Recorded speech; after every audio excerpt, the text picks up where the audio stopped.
My market tent collapsed in a windstorm, but I turned it into more than 10 dog coats. Years ago, when I was doing markets, I would do live markets, when people would come by and look at my wares. And I was in an outdoor market and I had one of those white pop up awning tents.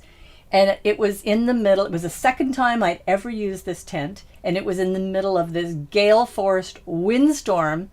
My tent picked up, flew down the lane, and all of the frame just buckled. I mean, it just imploded.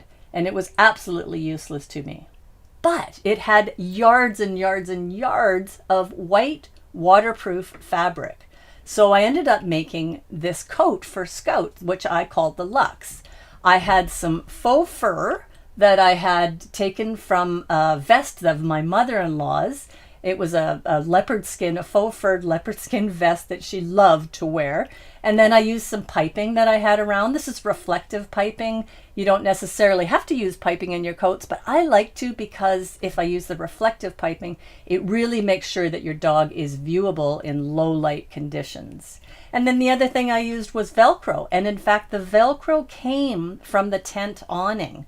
So this was awesome because literally everything I used, except for the piping, was stuff that I had recycled. So it was really great. And this is the end product. I made this beautiful Luxe coat for Scout. And the funny story around this is I was over on Salt Spring Island and I had all of my coats with me because I was going to show them to one of the stores there, a retail store. And as I'm walking over to that store, Scout drags me into a pet store because she wanted treats, of course. And the owners were in at the time. And so I just thought, hey, let's take advantage of this moment. And I showed them all of the clothing that I had. And they looked at this Luxe coat and they said, that is really cool. That is something totally unique, totally original.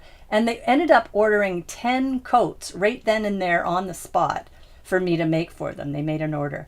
And for me at the time, that was massive. I couldn't believe it. I was so excited. And every one of those coats, including the original coat that I made for Scout, every one of them came out of that tent awning. So it was a fantastic use of fabric.